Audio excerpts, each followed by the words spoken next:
Acclamez encore plus fort. Acclamez plus fort encore ton Dieu. Le Dieu qui t'a aimé, qui t'aime tellement. Le Dieu qui t'a gardé durant toute la semaine. Le Dieu qui a été avec toi. Certainement, il a renouvelé sa bonté pour toi. Certainement, il a renouvelé son amour pour toi. Certainement, il t'a accompagné durant toute la semaine. Est-ce que peux-tu l'acclamer encore? Offrir à Dieu ton acclamation. Oh Père, nous te bénissons. Nous bénissons ton nom, Seigneur.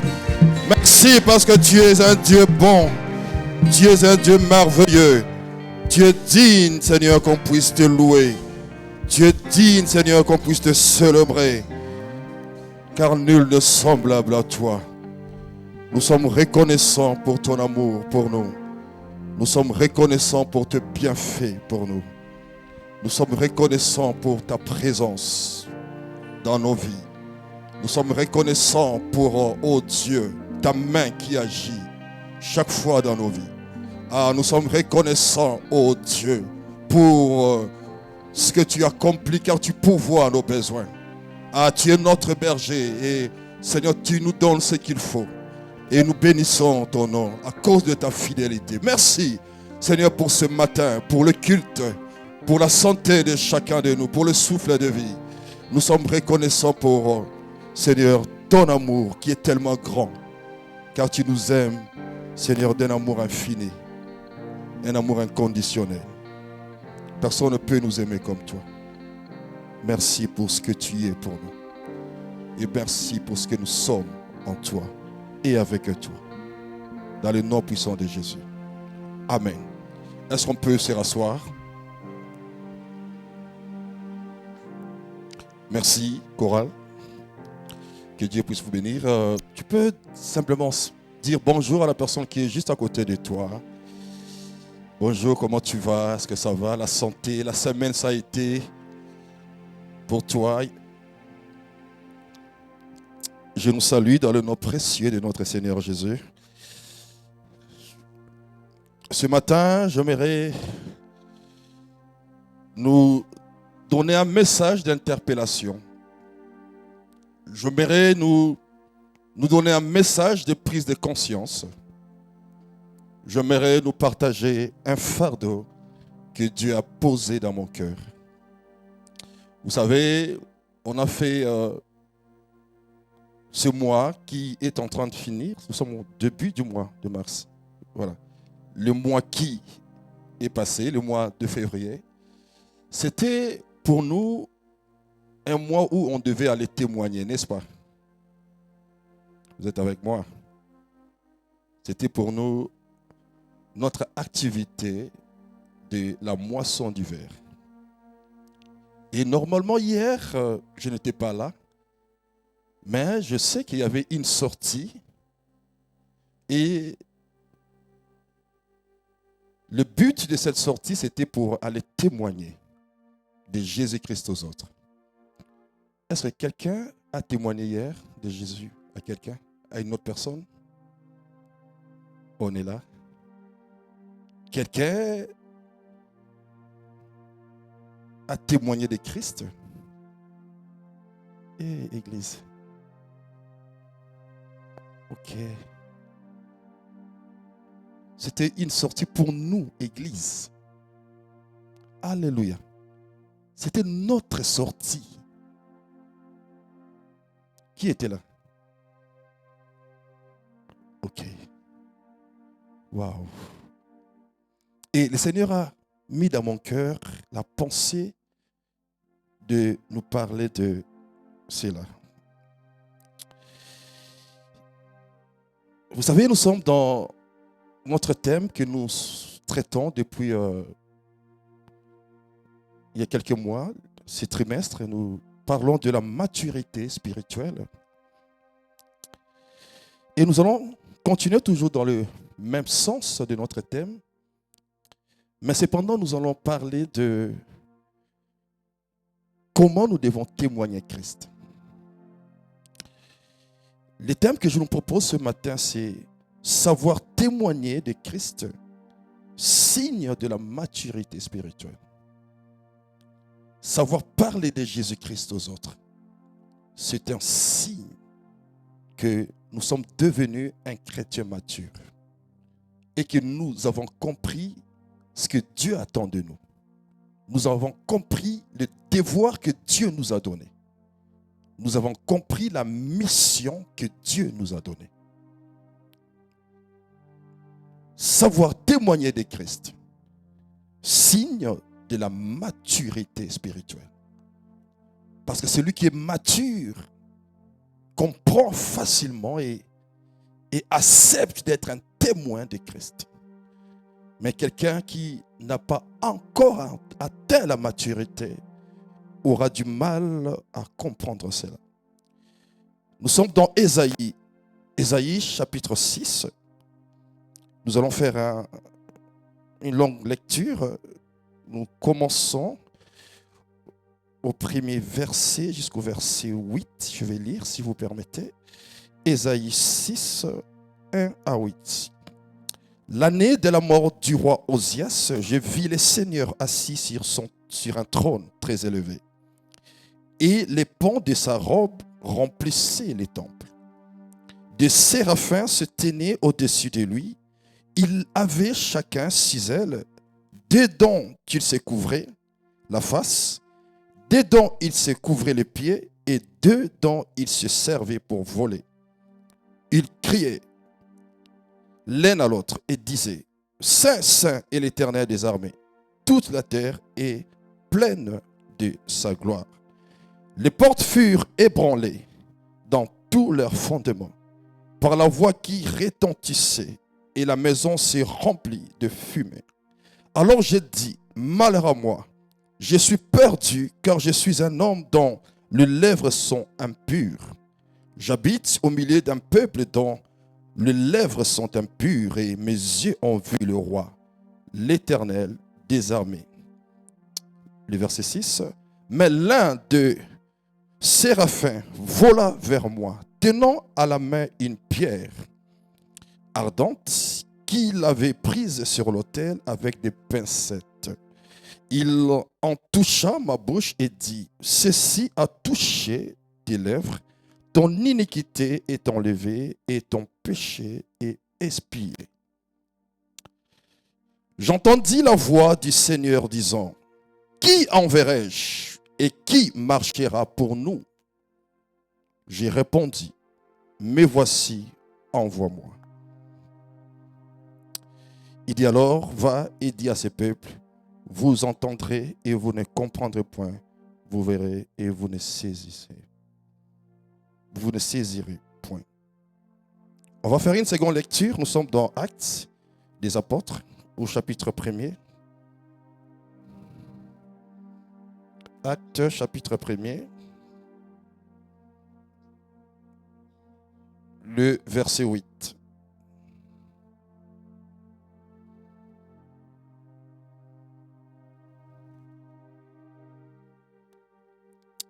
Actes des Apôtres. Le verset 8, nous sommes au chapitre 1er. Mais vous recevrez une puissance, le Saint-Esprit, survenant sur vous. Et vous serez mes témoins à Jérusalem, dans toute la Judée, dans la Samarie et jusqu'aux extrémités de la terre. C'est la parole de notre Dieu. La maturité. Nous avons défini la maturité comme étant un état d'un chrétien ou d'un croyant qui a grandi dans sa foi au point de ressembler de plus en plus dans son caractère à Jésus-Christ. La maturité, nous pouvons la définir comme l'état d'un chrétien ou d'un croyant qui a grandi dans sa foi au point de ressembler de plus en plus à Jésus-Christ dans son caractère. Une personne qui a grandi dans sa foi et commence chaque jour à ressembler à Jésus-Christ dans son caractère, dans sa façon de penser, dans sa façon d'agir. on remarque dans cette personne qu'il y a une transformation. Une transformation qui, chaque jour, fait ressembler la personne à Jésus-Christ. Et ça, on peut le voir et les remarquer. Lorsqu'on regarde cette personne, on voit la manifestation d'une vie transformée, changée. Une vie qui ressemble à Christ. Nous avons aussi dit que la maturité est indispensable pour nous, enfants de Dieu. La maturité n'est pas une option, ce n'est pas une chose qu'on peut avoir ou pas. Dieu ne nous demande pas de faire le choix de, ou soit on accepte de devenir mature ou soit on refuse. Dieu veut qu'on puisse être mature. Il désire que chacun de nous puisse grandir. D'ailleurs, le but de chaque vie, c'est la croissance de cette vie. Une vie est envoyée et donnée par Dieu pour que cette vie, pour que celle-ci puisse croître et se développer. C'est de la même manière avec la vie spirituelle. Nous expérimentons la nouvelle naissance, mais après, on est censé grandir, avancer dans la foi, de façon à devenir mature. C'est un processus que tout enfant de Dieu doit suivre, normalement. Le Seigneur veut que nous soyons des gens qui vont ressembler à Jésus-Christ. La maturité, c'est quelque chose qui est important dans la vie d'un enfant de Dieu. Parce qu'il y a des choses qui sont attachées à cela. Il y a des choses que nous allons expérimenter dans notre relation avec Dieu si seulement nous arrivons à atteindre un niveau de maturité dans notre marche avec Dieu.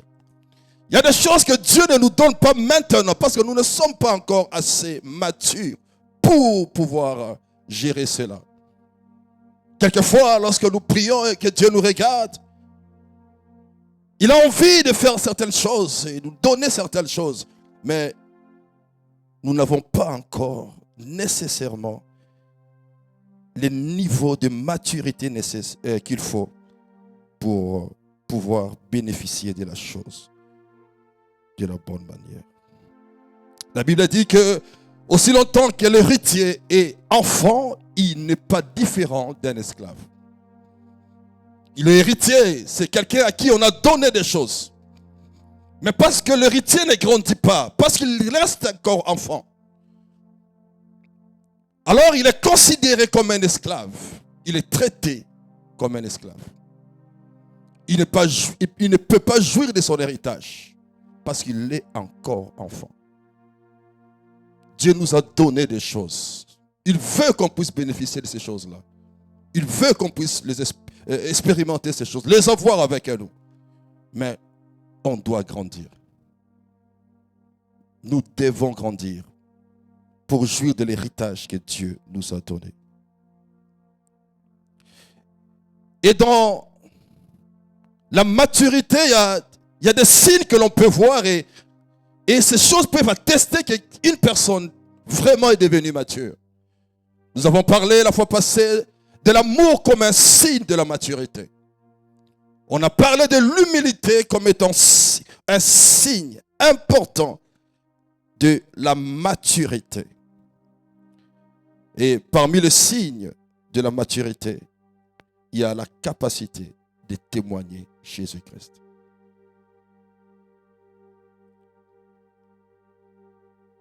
La capacité de pouvoir parler de Christ. La capacité de gagner des âmes pour Dieu. La capacité de présenter Christ aux autres personnes. La capacité de parler de son Dieu à d'autres personnes. La capacité de regarder quelqu'un et d'aller présenter le salut que Dieu nous donne par Jésus-Christ à cette personne. La capacité de pouvoir amener quelqu'un à être attaché à Dieu, à connaître Dieu dans sa vie. Le cœur de Dieu bat pour les hommes. Dieu aime tellement l'humanité qu'il a envie de pouvoir sauver les hommes. La Bible dit, car Dieu a tant tellement aimé le monde qu'il a donné son Fils unique Jésus-Christ. Afin que quiconque croit en lui ne périsse point, mais qu'il puisse avoir la vie éternelle. Dieu veut sauver les hommes. Il désire sauver les hommes. Quand Dieu voit quelqu'un vivre loin de la connaissance de sa personne, dans l'égarement, le cœur de Dieu est dérangé. Son amour est tellement grand pour l'humanité qu'il a envie de sauver les hommes. Il a donné le seul fils qu'il avait pour que quelqu'un soit sauvé. Son amour est tellement grand pour l'homme. Son cœur est rempli de tristesse quand il voit quelqu'un se perdre totalement loin de lui. Dieu est dérangé par des âmes qui se perdent. Dieu est dérangé par des vies qui sont dans les ténèbres, loin de lui. Dieu est dérangé par cela, parce qu'il veut sauver les hommes. Et un chrétien qui est mature, c'est quelqu'un qui, parce qu'il connaît le cœur de Dieu, peut prendre conscience de ces choses. Un chrétien mature, c'est quelqu'un qui connaît le désir de son Dieu. Il connaît le souci, je dirais, de son Dieu. Vous savez, quelquefois nous venons devant la face de Dieu pour demander des choses à Dieu. Mais nous oublions aussi que Dieu, lui, a des désirs dans son cœur. Il a des choses qu'il veut voir s'accomplir. Et Dieu cherche quelqu'un pour l'aider à réaliser ces choses. Nous venons avec nos problèmes devant Dieu. Nous oublions souvent que Dieu aussi a, je dirais, son problème. Permettez-moi les termes. Dieu aussi a des besoins. Nous venons, nous disons à Dieu, Seigneur, je veux ceci. Accorde-moi telle chose, fais telle chose pour moi. Dieu nous regarde. Après, se demande, et alors ce que moi j'attends de toi. Et mon problème que j'ai. Qui va venir et se disposer pour m'aider à résoudre mon problème? Dieu ne peut pas descendre. Vous savez, Dieu est juste, il est droit, il est saint dans ce qu'il fait. Pour sauver l'homme, Dieu a besoin de passer par un homme pour atteindre un autre homme. Dieu a besoin d'utiliser l'homme pour pouvoir communiquer son salut. Il est grand, il peut évidemment faire différemment s'il le veut parce qu'il est tout puissant. Mais cependant, il a choisi de passer par les hommes pour atteindre les hommes.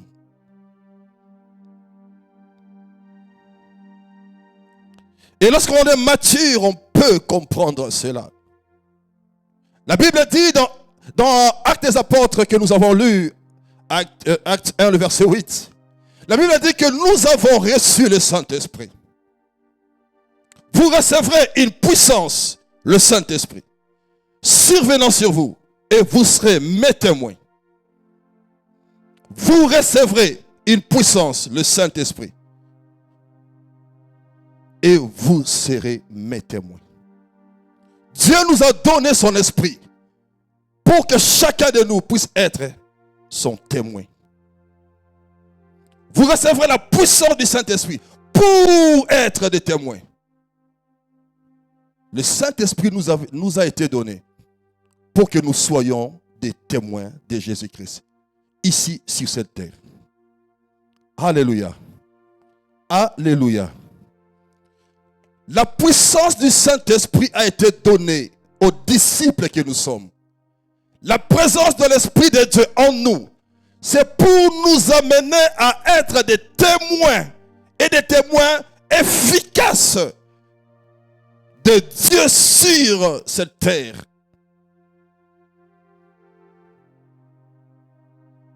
Le jour où le Seigneur Jésus-Christ lui-même il reçoit le Saint-Esprit, il sera conduit au désert.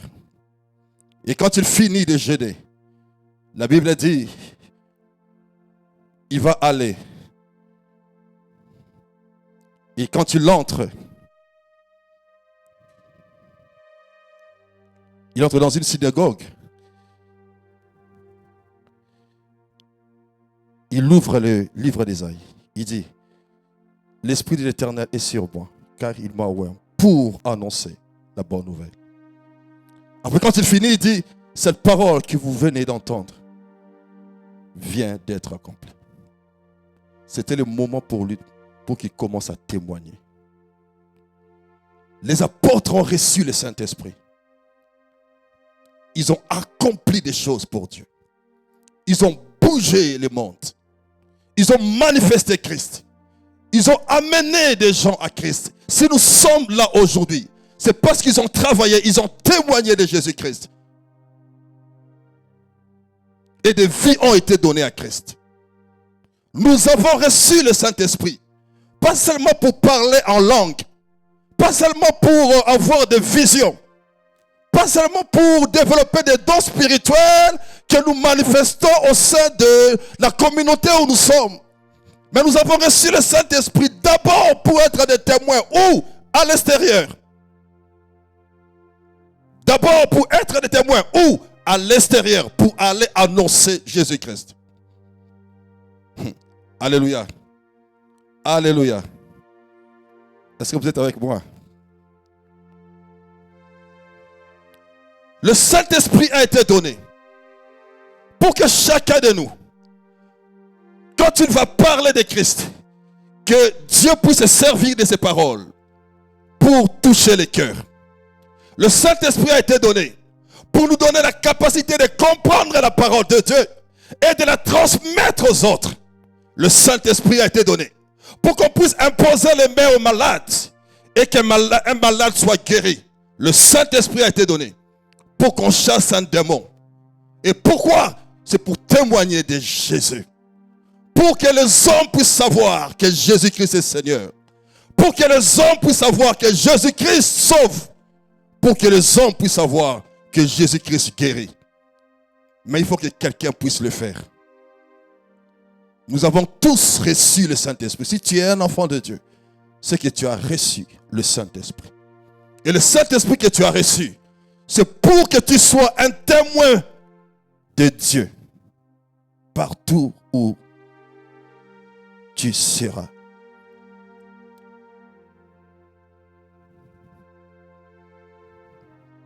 Partout.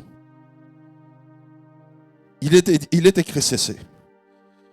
Vous serez mes témoins à Jérusalem, dans toute la Judée, dans la Samarie et jusqu'aux extrémités de la terre. Vous serez mes témoins à Jérusalem. Jérusalem, c'est la ville où étaient les disciples. À Samarie et aux extrémités de la terre. Le Saint-Esprit nous est donné pour qu'on témoigne Christ d'abord où? À Jérusalem. Jérusalem, c'est le lieu le plus proche de là où tu es. C'est ta famille, par exemple. C'est les gens qui sont à côté de toi. C'est des amis qui sont à côté de toi. C'est ton lieu de travail. C'est ton école. Jérusalem. Témoignez le Christ où? À Jérusalem d'abord. Et après, une fois que vous avez témoigné à Jérusalem, vous pouvez maintenant aller à Samarie et aux extrémités. J'aimerais dire à quelqu'un, Dieu attend que tu puisses témoigner. Dieu attend que tu puisses ouvrir ta bouche pour parler de lui. Dieu attend que tu puisses faire quelque chose pour qu'une vie soit transformée. Dieu attend que tu puisses agir pour qu'une vie soit sauvée. J'aimerais dire à quelqu'un, Dieu a des pieds que tes pieds, Dieu a des mains que tes mains, et Dieu a des bouches que ta bouche.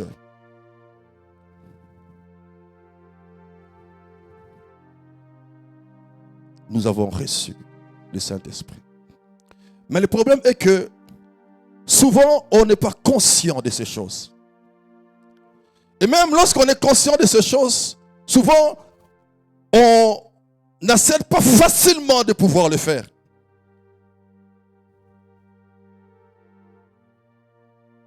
Souvent nous faisons le choix de ne pas pouvoir témoigner de Christ. Ou quelquefois nous sommes dans l'ignorance tout simplement. On peut être un enfant de Dieu et être ignorant que Dieu nous a appelés d'abord à témoigner. On peut être un serviteur de Dieu et ne pas considérer que Dieu nous a d'abord établis pour parler de lui. On peut être un zélé de Dieu, mais sans pour autant faire ce que Dieu attend de nous réellement. Sans pour autant comprendre le cœur de Dieu. Sans pour autant savoir que Dieu veut sauver les hommes. Sans pour autant savoir que Dieu est dérangé quand quelqu'un vit loin de lui. Ésaïe était dans cette situation.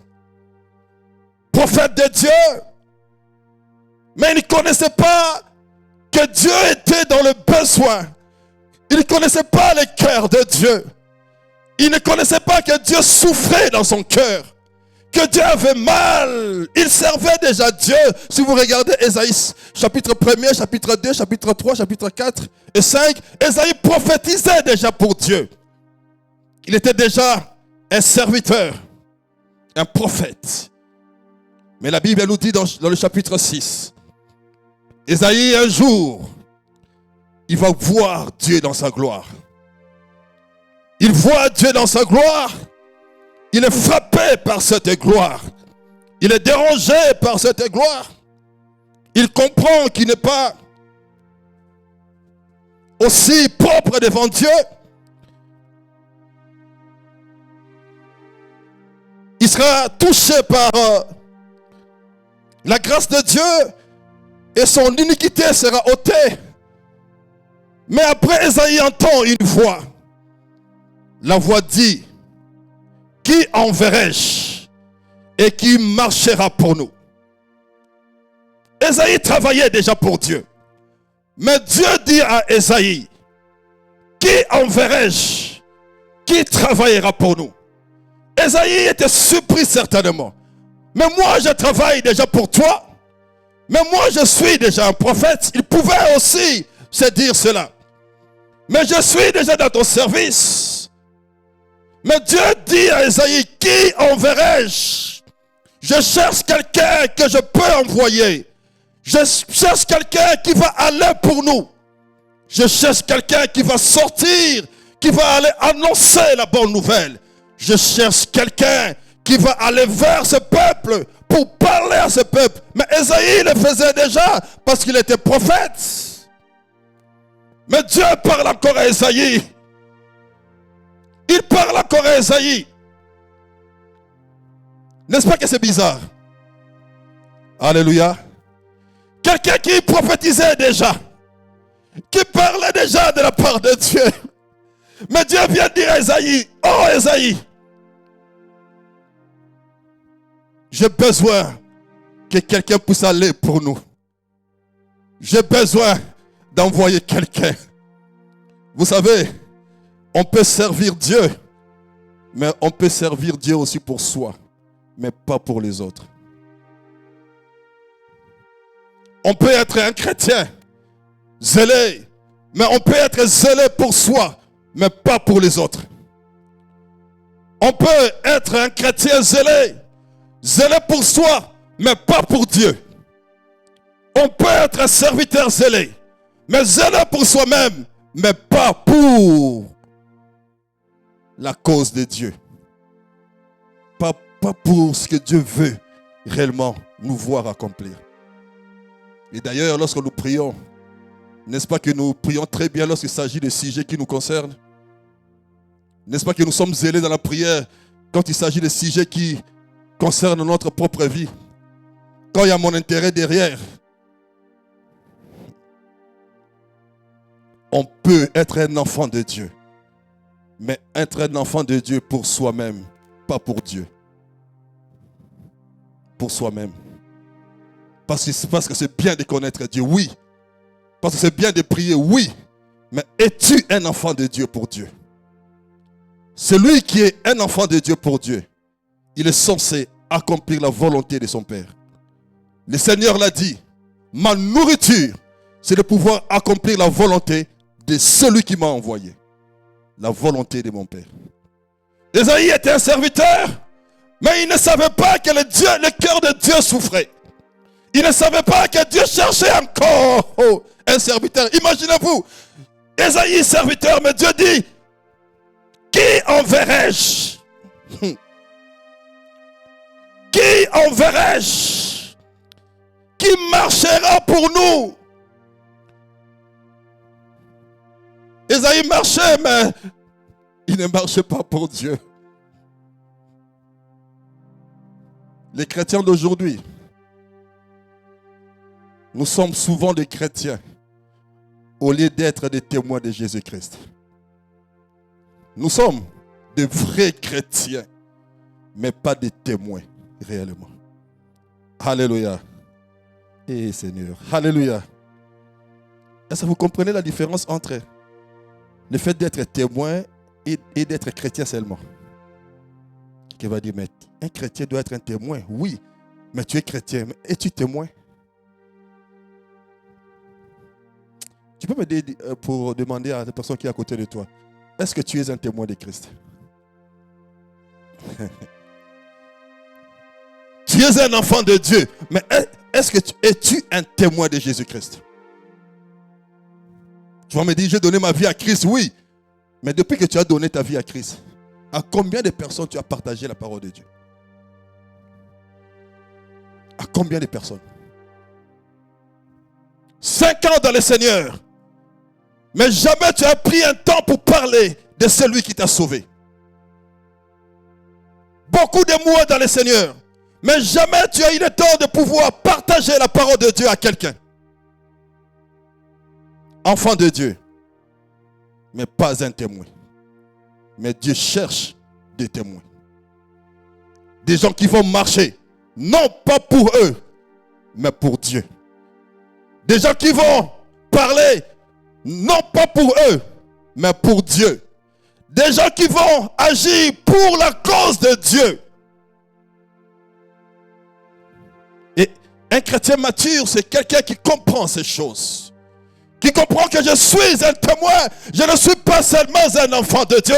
Je suis un témoin. J'ai reçu le Saint-Esprit pour être un témoin. Ce que Dieu attend de moi, c'est de témoigner Jésus. Dieu ne veut pas seulement que je puisse me marier. Dieu ne veut pas seulement que je puisse avoir un travail. C'est bien d'avoir un travail. Dieu ne veut pas seulement que je puisse avoir une famille. C'est bien d'avoir une famille. Mais au-delà de ça, Dieu veut que tu témoignes de lui. Que tu témoignes. Et la mission, ce n'est pas d'avoir des enfants. Ah, la mission, ce n'est pas d'avoir un travail. Peut-être ça va vous étonner. Mais ce n'est pas ça la mission que Dieu nous a donnée. Ces choses, Dieu nous les donne, oui. Parce qu'on a besoin de ça. Mais ce n'est pas le but de notre présence ici sur cette terre. Le but, c'est de parler de Jésus. Le but, c'est annoncer Jésus. Le but, c'est gagner des âmes pour Dieu. On ne peut pas être une église qui ne gagne pas des âmes. On ne peut pas être une église qui n'annonce pas Jésus. À Kenitra, il y a des gens qui ont besoin d'entendre parler de Jésus. On ne peut pas être une église qui a du mal à présenter Jésus aux autres. Comment donc il sortit d'évangélisation? Mais on a du mal à avoir 10 personnes pour aller évangéliser, pour aller annoncer Christ. Nous sommes quel type d'église? Sommes-nous en train d'accomplir notre mission? Le but, ce n'est pas seulement de chanter, d'avoir un culte. Le but, c'est d'annoncer Christ aux autres. Que quelqu'un puisse se convertir. Que quelqu'un puisse donner sa vie à Christ.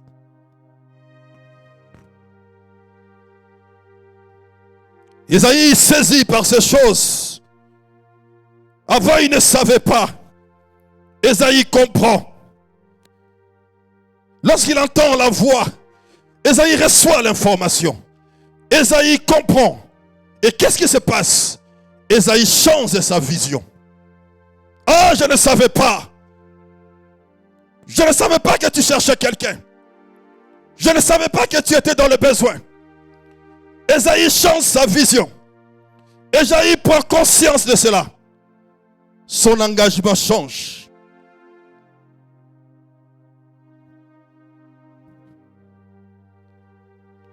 Il va dire à Dieu, mais voici, envoie-moi. C'est vrai qu'avant je te servais, mais c'était différent. Avant j'étais un prophète, mais ce n'était pas selon toi. Maintenant je veux être un prophète selon toi. Mais voici, envoie-moi. Il accepte maintenant d'être les témoins de Dieu. Il accepte d'accomplir la volonté de Dieu. J'aimerais dire à quelqu'un avant de finir mon message que tu n'as pas besoin d'entendre la voix de Dieu ou de voir la gloire de Dieu comme Ésaïe l'a vu. Acte 1:8 nous dit déjà que nous sommes des témoins, que nous avons reçu le nécessaire, le Saint-Esprit, pour être des témoins. Acte 1:8 nous dit que Dieu nous a établis pour être des témoins. Et c'est suffisant pour nous amener à prendre une résolution. C'est suffisant pour nous amener à prendre un engagement devant Dieu pour être ce témoin réellement que Dieu cherche. Parce que Dieu cherche un témoin jusqu'à présent. C'est lui qui va témoigner de lui.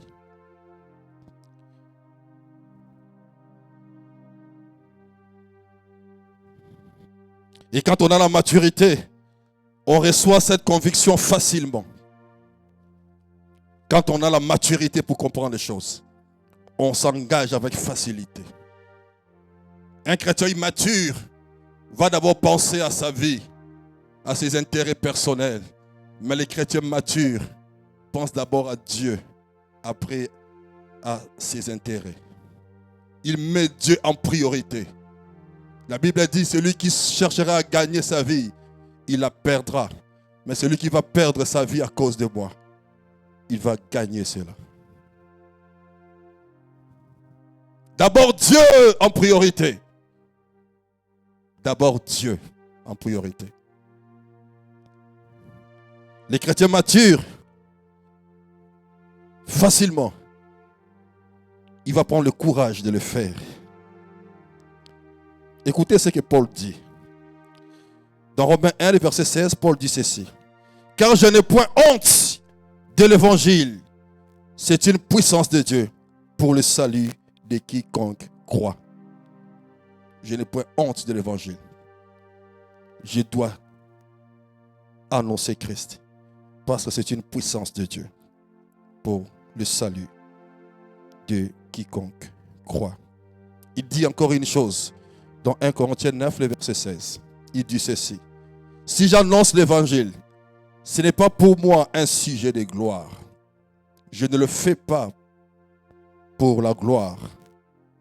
Il dit, car la nécessité m'en est imposée. Et malheur à moi si je n'annonce pas l'évangile. Il savait que sa mission était d'annoncer Christ. Il savait que la priorité pour sa vie, c'était d'annoncer Christ. Dans sa vie, il devait mettre en priorité Dieu. Il vivait pour cela. Je ne suis pas en train de nous dire de ne pas travailler et d'aller annoncer l'évangile. Non. Je travaille, mais là où je travaille, je peux annoncer Jésus-Christ. Je ne suis pas en train de dire qu'on ne doit pas aller à l'école. On va aller à l'école. Même là où je suis avec mes collègues, je peux annoncer Jésus-Christ. Avec les autres étudiants, évidemment. Nous n'avons pas le droit d'annoncer l'évangile ici au Maroc, aux Marocains. Mais aux étrangers, on peut témoigner de Jésus-Christ. Dans ton lieu de travail, tu peux le faire. Dans ta famille, quelqu'un ne connaît pas Christ. Peut-être ton père ne connaît pas Christ. Ta maman ne connaît pas Christ. Ton frère ne connaît pas Christ. Ta sœur ne connaît pas Jésus-Christ. Tu peux l'aider à connaître Christ et sauver son âme.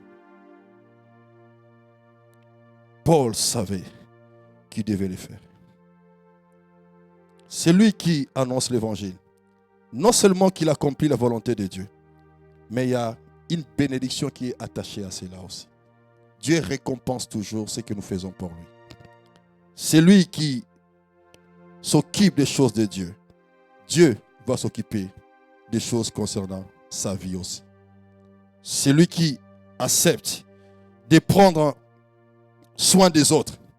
Dieu prendra soin de sa personne aussi. C'est lui qui accepte de pouvoir payer le prix pour que quelqu'un soit sauvé. Dieu s'occupera de lui aussi.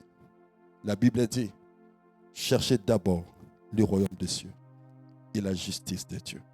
Et les autres choses vous seront données par-dessus. C'est lui qui cherche à ce que le royaume puisse agrandir et que la justice de Dieu puisse être établie dans la vie des hommes. Cette personne verra la main de Dieu l'accompagner dans sa vie. Il y aura même des choses que tu ne vas pas demander à Dieu, mais Dieu va te les donner. J'ai vécu cela dans ma vie. Il y a des choses que je reçois. Et même je me demande comment est-ce que Dieu m'accorde cela. Sans demander à Dieu. Mais Dieu me le donne. Simplement. Pourquoi? Parce que j'ai fait le choix d'annoncer Jésus. J'aimerais dire à quelqu'un avant de finir.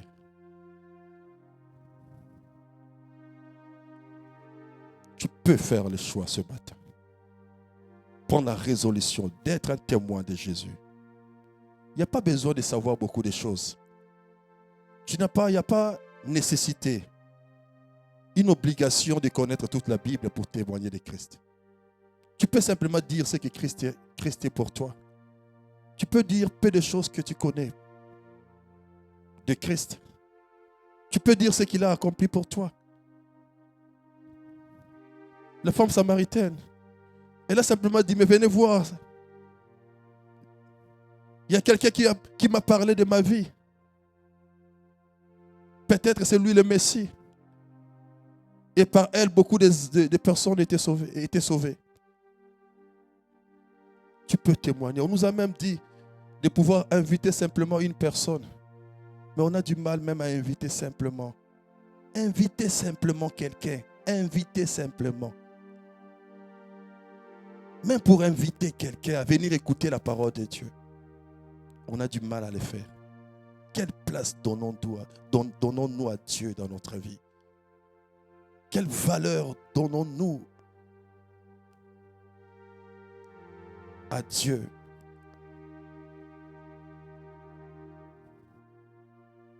Voir quelqu'un être sauvé, est-ce que c'est le souci de ta vie?